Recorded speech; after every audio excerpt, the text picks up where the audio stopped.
In case you don't know, we use Anchor to distribute our podcast. We love it because it's free, there are creation tools that allow you to record and edit your podcast right from your phone or computer. Anchor will distribute your podcast for you so it can be heard on Spotify, Apple Podcast, and more.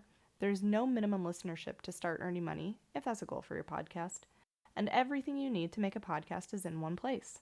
Download the free Anchor app or go to anchor.fm to get started creating your own podcast. Today, we're talking about holiday spending, Hooray! which is like everybody's favorite time of year. It's not stressful at all. Right. Well, I think that if you follow some budget tips, it does not have to be as stressful as it winds up being. Right? Because at least like in my family, half the stress is figuring out what to buy and then realizing how much it costs to buy the stuff that you would like to buy. And I promise that I wasn't trying to just shove the word buy into the sentence a bunch of times. I struggle less with holidays now than I used to, but I still find them to be stressful, but I plan differently for them now.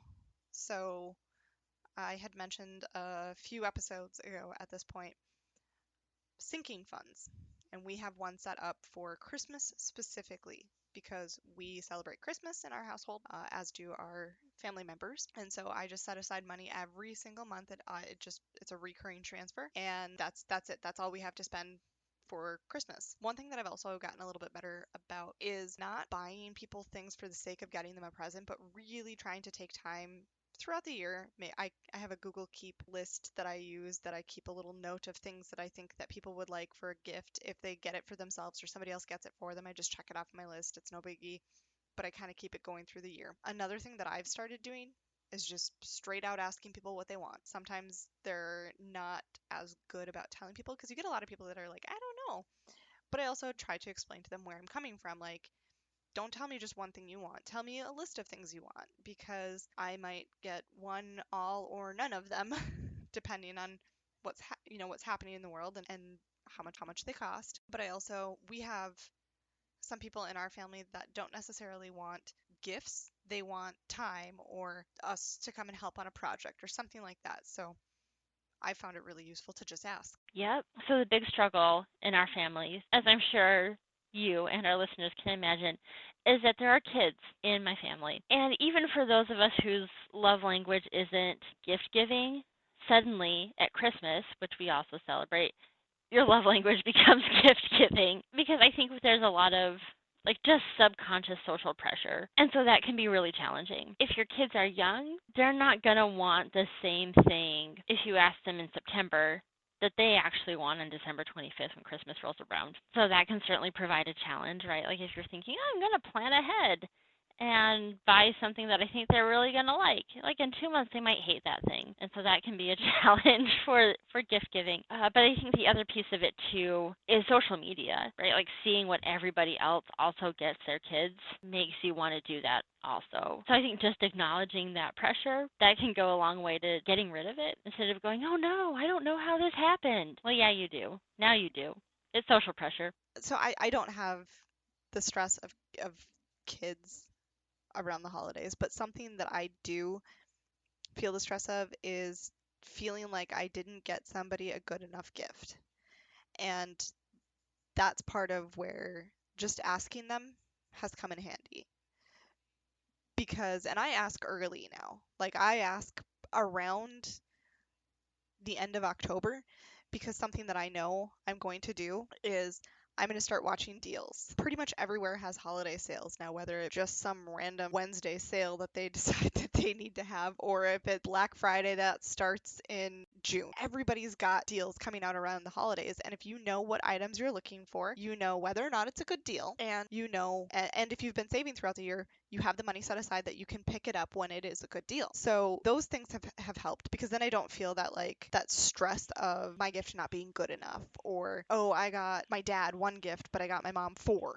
I don't worry about those things as much because I've put a lot of conscious thought into the things that I have gotten them. And using my parents as a funny example, I'm sure they appreciate the thought that goes behind getting them gifts, but neither of them, as far as I know, maybe they'll tell me after this that they truly do care whether or not I get them something, but I don't think they do. Yeah. I guess talking about families, the other thing that is, I didn't realize this until I was an adult, how important setting up family norms around gift giving actually is. Because my parents are each one of seven, right? Each of my parents have six siblings. And so what we always did growing up for my parents on both sides of their family, there was just a rotation going. There was zero expectation that you got gifts for everybody every year. Because, I mean, I don't know, whatever. When you're a kid, you get them one thing, it's no big deal. Suddenly, everybody starts getting married, starts having kids. Every single one of my aunts and uncles has a Mhm. comparably sized family to the family that my parents grew up in, right? Like, I've got 60 cousins. I can't afford to buy gifts for all those people. um, and so in my extended family, I'm the oldest of six. We also have a rotation going. You get a gift for one person. And if Mhm. they're married, or so far as only two of us, their spouse.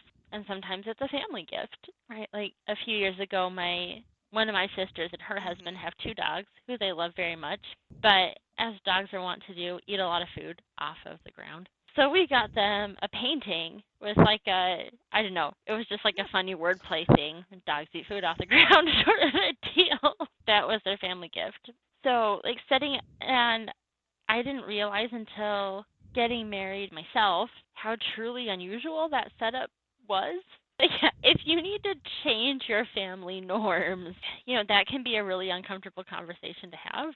But it is still one that you can have just by being clear and direct. Either saying, this is how much I can spend on the holidays, or like, and just leave it at that, or say, we have this family goal that we're going to, I don't know, blah blah blah, whatever. So we're cutting back our spending on the holidays, just to set up your expectations or whatever. But you don't need to make an excuse either. Mhm. Like, I can understand the compulsion Mhm. to make an excuse, but you absolutely do not have to do that. Absolutely.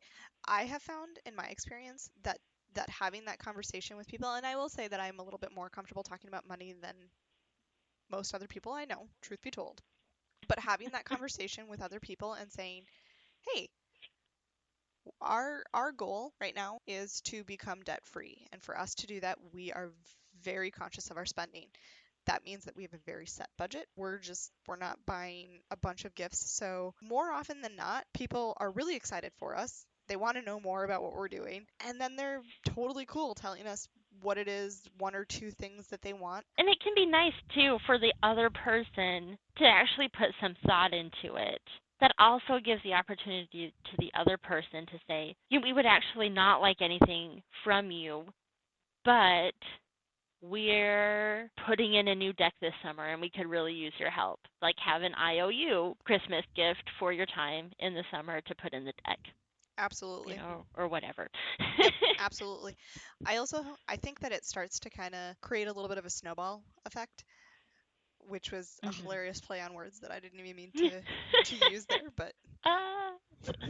for those of you unaware of my debt-free journey, we're going with the debt snowball route. So I Yeah. was, I mean, also, for many of us, there's snow at Christmas, so yes, there were it's like a double pun. different, yeah, so many different levels to that joke. But there is a little bit of a snowball effect there because people, when they hear that we're working to be debt-free, but also just more conscious of our spending in general, they're like, that's a really good idea.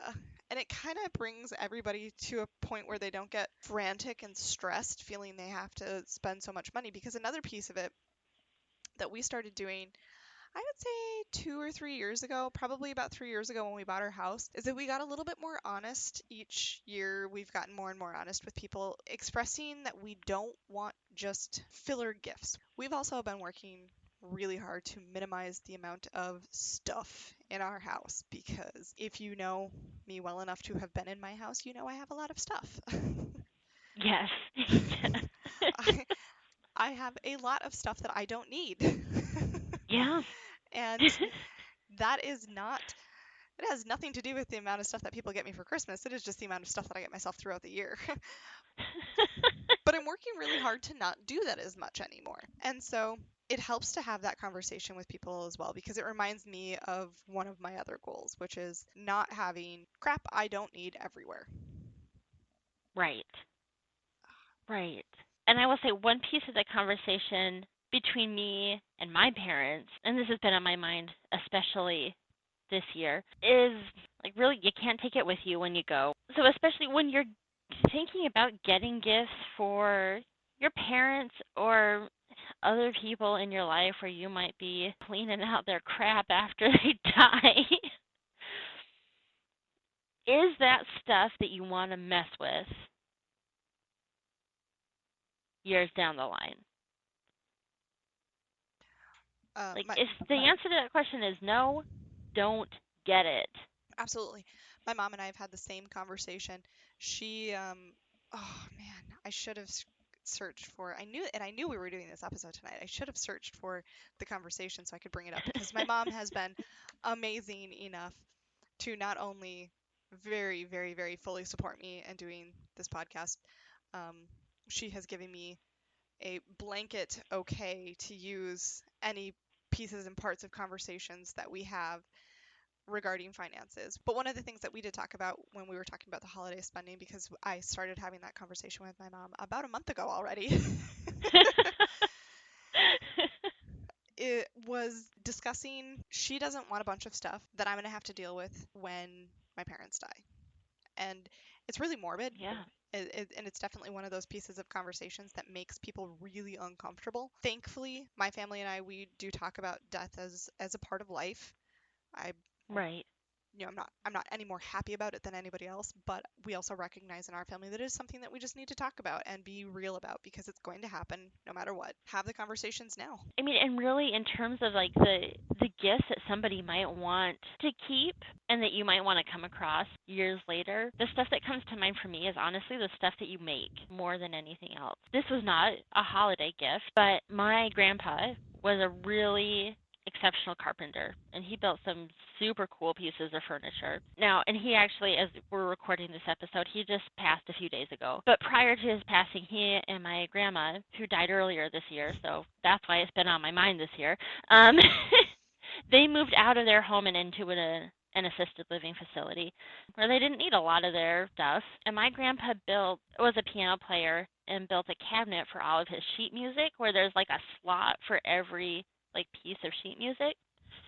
That's what my mom got. And that means a ton to her. I mean, it's a custom built piece of furniture. You can't buy anything like that. But also he made it with his own hands. And that's why it means a lot to her. I do periodically end up going through like a box with one of my parents. The stuff they keep is stuff that I'm both surprised and touched that they keep, right? Like drawings that they were given when we were kids and stuff like that. So, if you're thinking about giving a gift, the stuff that might want to be kept is not going to be the most expensive thing most of the time. It's going to be that thoughtfully given gift, whether it costs a lot of money or not. Right.